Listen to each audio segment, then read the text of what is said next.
¿Qué tal? Bueno, nos quedamos en el significado de equivalencia, ¿ok? Definimos una equivalencia, ¿vale?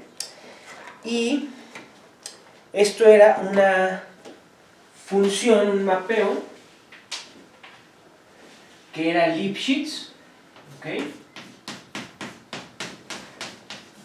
Que era Lipschitz, pero que a su vez tenía inversa restringido de E, de su dominio, digamos, E a T de E, tenía inversa, porque ahí ya es sobre, ¿no? Por esta desigualdad, C1, era inyectiva, ¿okay? Tenía inversa, y de hecho más bien cumple esta ecuación, cumple esta desigualdad y en particular por eso tiene inversa, ¿ok? Otra vez de E en T de E, ¿okay? ¿Por qué nos interesan en particular estos mapeos? Aquí se ve inmediatamente, ¿no? Están de alguna manera no preservando, pero están dejando el diámetro de un conjunto, no están realmente afectando el diámetro de un conjunto, sino lo están, digamos, si ustedes se fijan en el diámetro de algún conjunto, le aplican un mapeo Lipschitz, van a encontrar una razón constante, que van a ser estas constantes C1 y C2, que son las que les van a decir qué tanto que cambió el diámetro respecto del primero. Entonces estos mapeos, pues obviamente están hechos para estudiarse junto con la medida de Hausdorff, ¿no? ¿Qué pasa cuando interactúan? ¿Sí?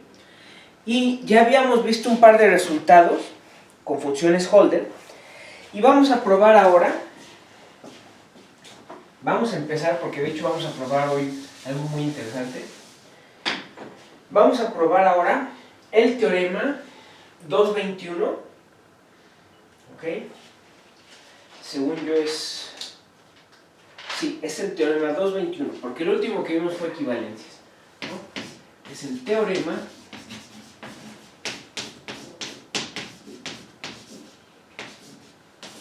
221. Entonces, CAT, una equivalencia, ¿okay?, con coeficientes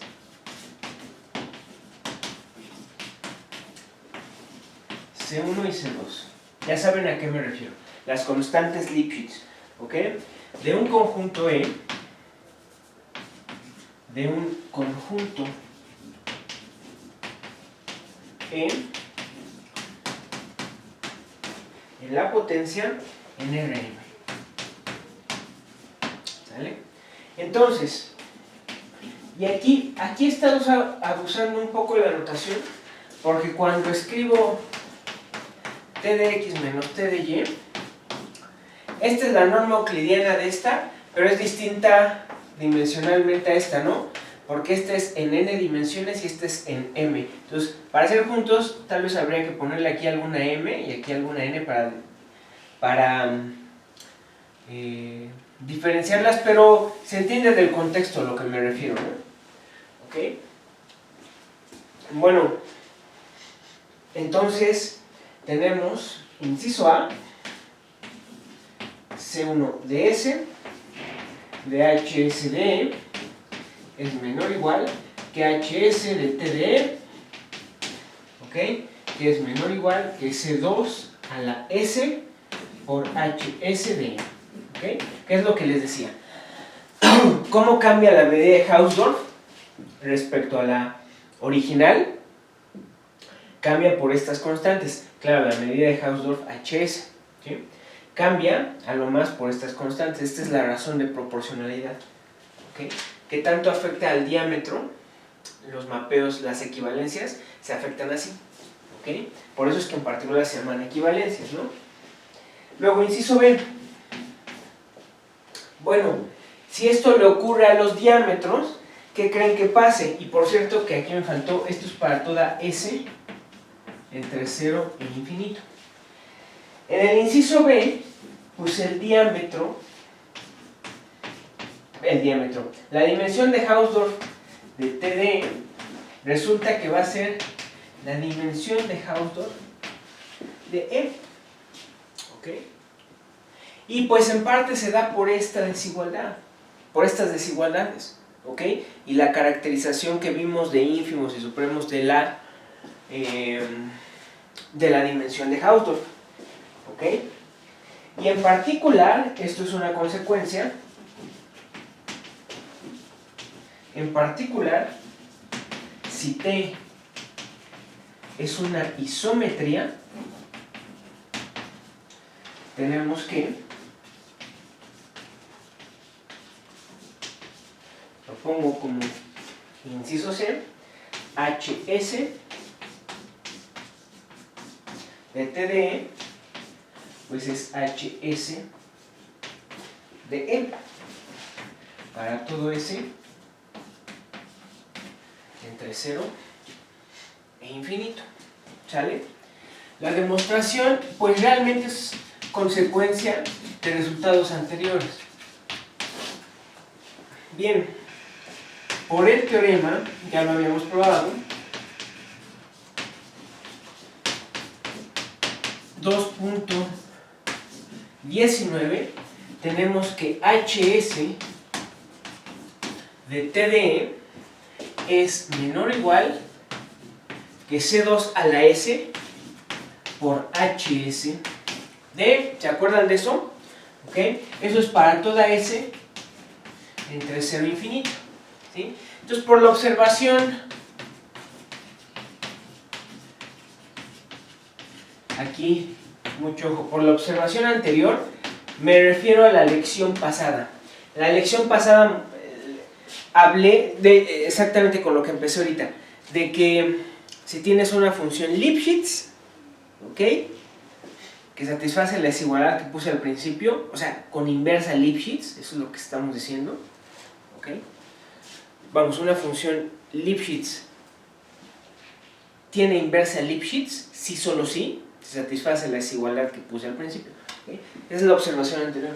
Entonces, por la observación anterior, tenemos que T a la menos 1 es Lipschitz también, Lipschitz sobre TD, ¿ok?, con coeficiente 1 entre C1, ¿sí? Bueno, entonces tengo que H a la S de T a la menos 1 de TD, ahí está, esto es menor o igual que C1 a la menos S por HS de TD, por el mismo resultado, ¿ok? Pues que es lo mismo que poner por la definición del mapa inverso, que HS de E es menor o igual que C1 a la menos S por HS de TD, ¿ok? Y esto es para toda S entre 0 e infinito, ¿sale? Y esto prueba el inciso A, ¿va?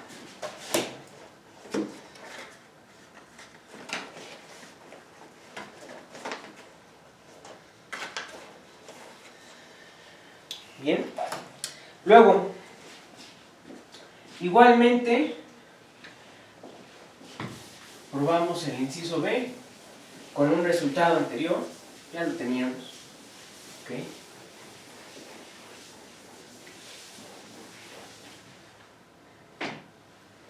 Igualmente, por el teorema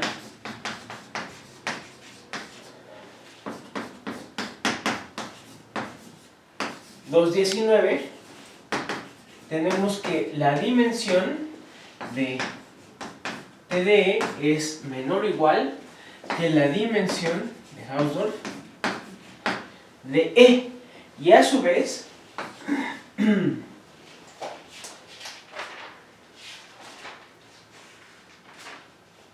Y a su vez, podemos aplicar esto pero al mapeo inverso, ¿no? Y a su vez tenemos que la dimensión de Hausdorff, le vamos a aplicar a TDE, pero con T a la menos 1 de E, pues esto es menor o igual que la dimensión de Hausdorff, ¿ok? De TD, ¿sí? Lo que implica que la dimensión de Hausdorff de E es menor o igual que la dimensión de Hausdorff de TD.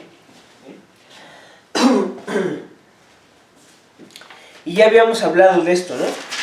Ya habíamos dicho que también a estos mapeos, por eso se les conoce como mapeos no expansivos, ¿sí? O sea, vean lo que está diciéndome. En particular las Lipschitz, pero en el teorema que es un 2.19, probamos esta, ¿no? La primera.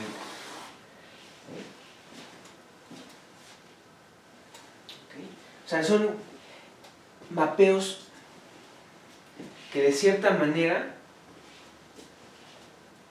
no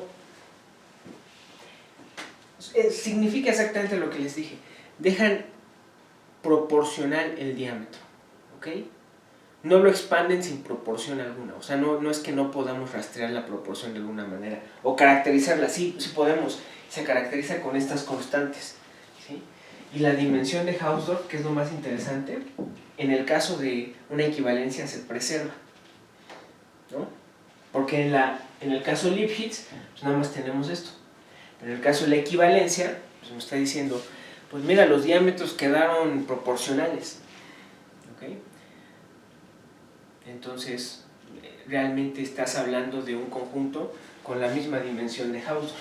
Estos dos, la imagen y el dominio, tienen exactamente la misma dimensión de Hausdorff. ¿Ok? Entonces, pues tengo esto y esto prueba el inciso B. ¿Ok? Ahora, el inciso C, vamos a ponerlo abajo más bien, el inciso C es consecuencia directa,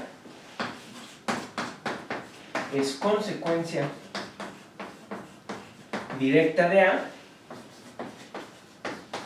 pero con C1 igual a C2 igual a 1, ¿sale?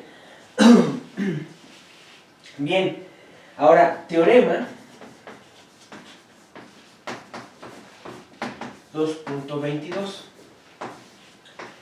es un teorema del mismo tipo que la vez pasada.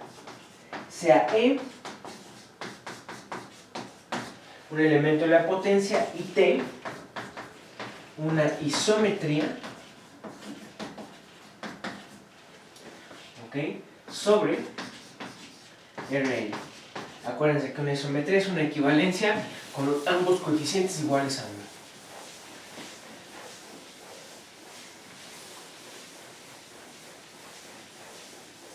1. ¿Ok?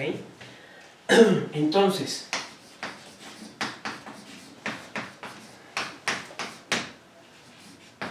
TDE es un elemento de los HS medibles si y solo si tenemos que E es un elemento de los HS medibles. ¿Okay? La demostración es fácil. Vamos a hacerla. Ya habíamos hecho un argumento de este tipo. Demostración. Bueno, pues empezamos suponiendo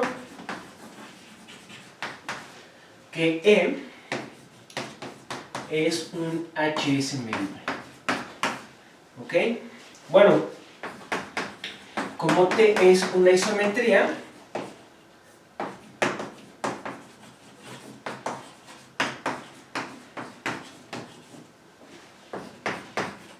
sobre Rn, ¿okay?, T a la menos 1 existe también, ¿okay?, y es una isometría, ¿ok?, sobre Rn. ¿Sale? ¿Ok? Bueno, vamos a agarrarnos. Recuerden, lo que hay que verificar es el criterio de Karaza-Zori, ¿no? Entonces, para A,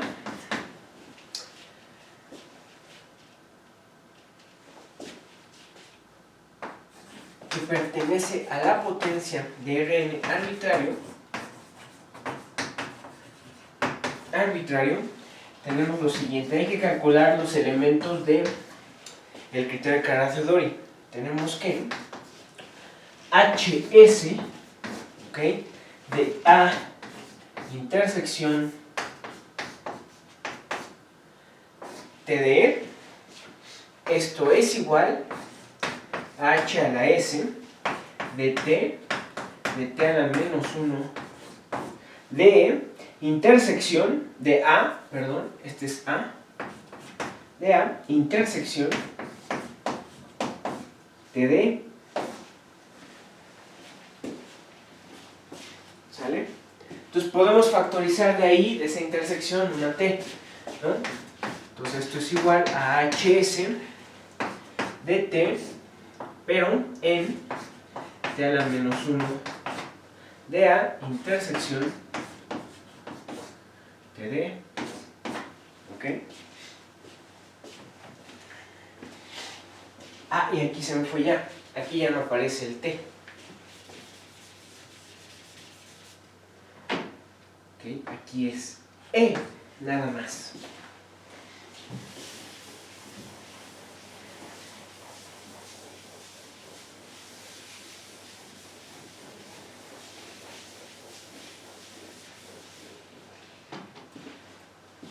¿Va? Entonces hacemos lo mismo, porque esto de aquí, al ser una equivalencia, es ahora HS, pero de T a la menos 1 de A intersección E. Entonces estamos usando el resultado anterior, ¿ok? Esto es por teorema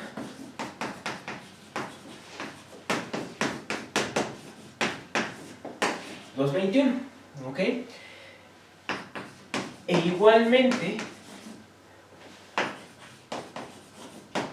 igualmente tenemos que HS de A intersección TDE complemento, y es la misma cuenta, ¿ok? Es exactamente la misma cuenta, no cambia nada, ¿ok? Esto es TDE complemento, va a ser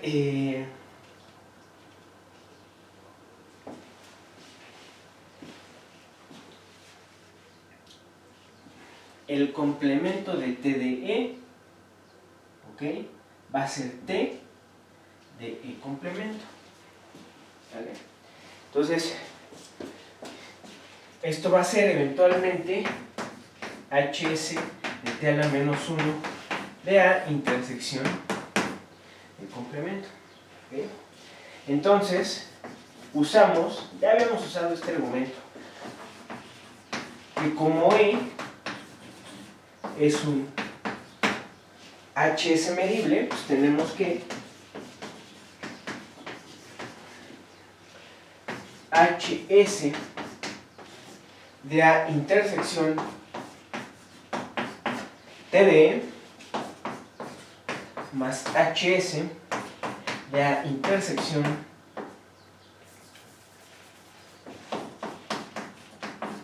TDE complemento, que es igual, me voy para acá,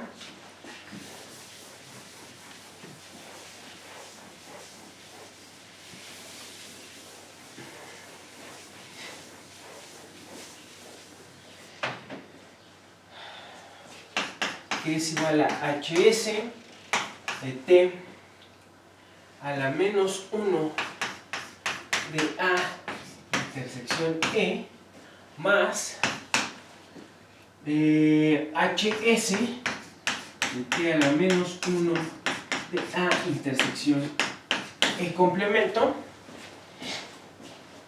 ¿Okay? ¿Está bien? ¿Sale? Por lo anterior, pues esto es igual a ¿quién?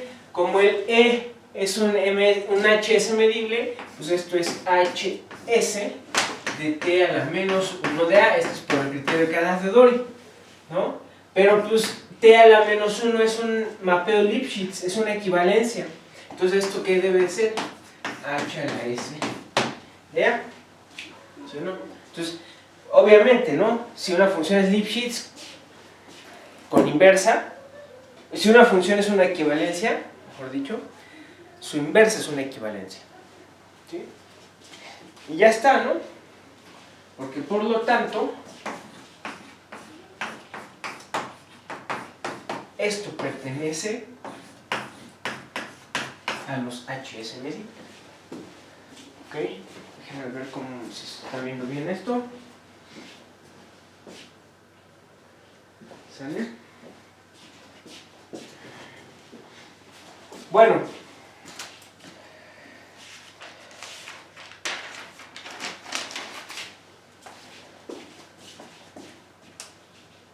Ahí de hecho nos falta, ¿no? Pero nos falta el regreso, pero es igualito, ¿no? Por otro lado, si TD pertenece a los HS medibles y como E lo podemos escribir como T a la menos 1 de TDE con T a la menos 1 isometría,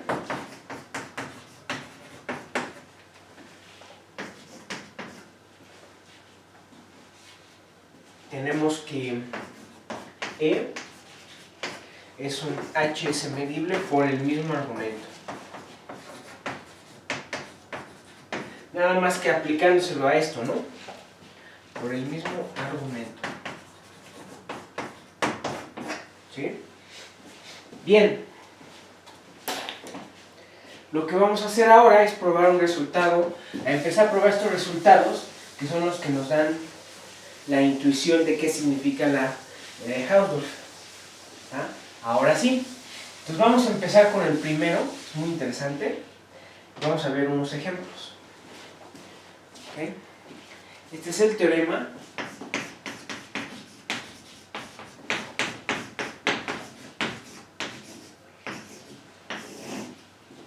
2.23.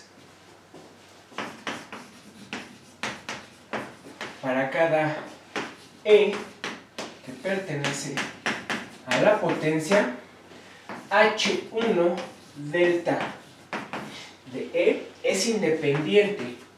Fíjense, es independiente de delta. ¿Cómo ven eso? ¿Ok? Es independiente de delta. Y de hecho, tenemos que H1 delta de E, esto es igual a la medida exterior del Lebesgue en R1.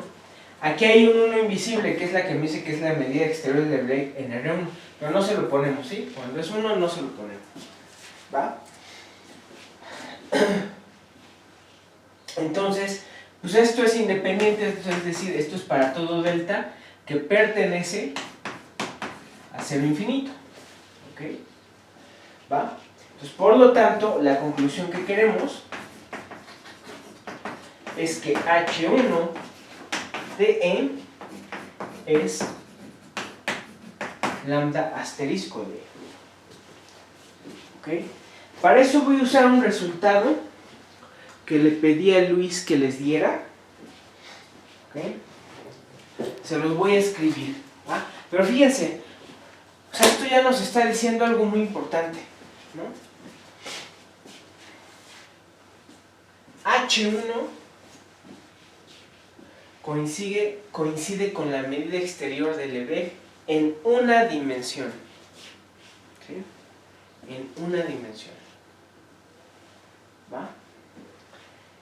O sea, Fíjense, ¿qué unidades tiene? Otra vez, ¿qué unidades tiene la medida de Lebesgue, la medida exterior de Lebesgue? Tiene unidades de longitud. Esta mide por longitudes. Ajá, porque ustedes ya saben que a un intervalo abierto, un cerrado, semicerrado, lo que sea, le asocia su longitud. ¿Sí o no? De hecho, es una manera de construir la medida de Lebesgue. Primero empezándola a definir a través de intervalos y definiéndola en ellos como su longitud. ¿Okay? O en Rn a través de cubos. ¿Va? Nada más que aquí va a ser muy interesante algo. Fíjense, piénsenle, ¿qué estoy usando inherente?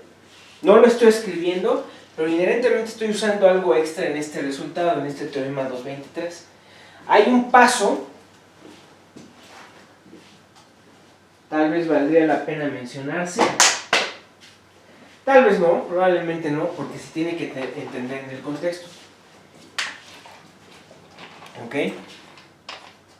Entonces, ¿qué estoy usando extra? ¿O qué no estoy diciendo, pero hay que hacer énfasis, más bien?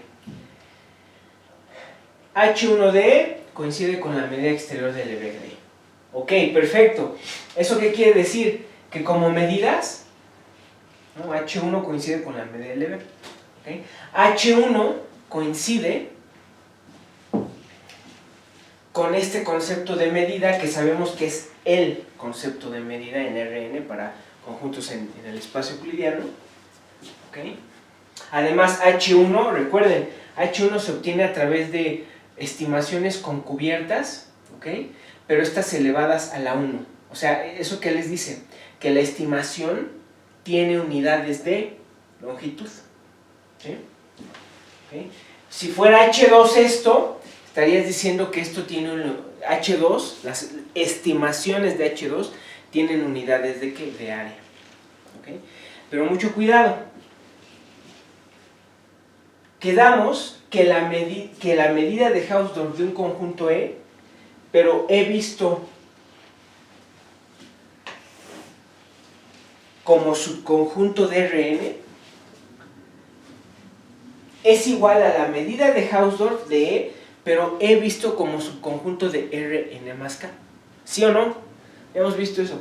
Entonces, este resultado, eso no podemos contrastarlo con eso. ¿A qué me refiero? A que cuando estoy diciendo esto coincide con esto, estoy viendo inmediatamente, estoy pensando en E como elemento de la potencia de Rn. ¿Ok? Como la potencia de Rn. Entonces, aunque es cierto que esto es lo mismo que H1 de E, cuando E es subconjunto de Rn más K, que ya lo habíamos visto, si ustedes me dicen E está aquí, tienes esta propiedad, no, aquí E, de hecho tiene medida 0, medida de Lebesgue 0. ¿Okay? Eso intuitivamente ya lo saben. ¿Sí? Vamos a dar un ejemplo de esto al final, ¿va? Pero el punto del teorema en parte es E es subconjunto de Rn, no lo estás pensando como algo más. ¿Ah? O sea, si yo me voy a ver esto como subconjunto de Rn más K, ¿okay? En Rn más K esta no está definida, esto no tiene sentido, porque esto pues no está definido, no, más bien la medida exterior de Lebesgue no está definido para en R1, que es la medida exterior de Lebesgue, aquí,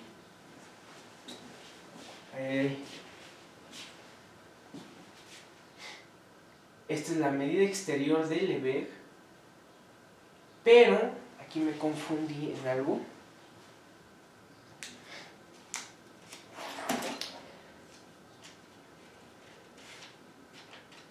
Es que aquí no se los estoy poniendo, pero esto es lambda n. ¿Okay? Mucho cuidado, es que aquí esto es lambda n. ¿sí?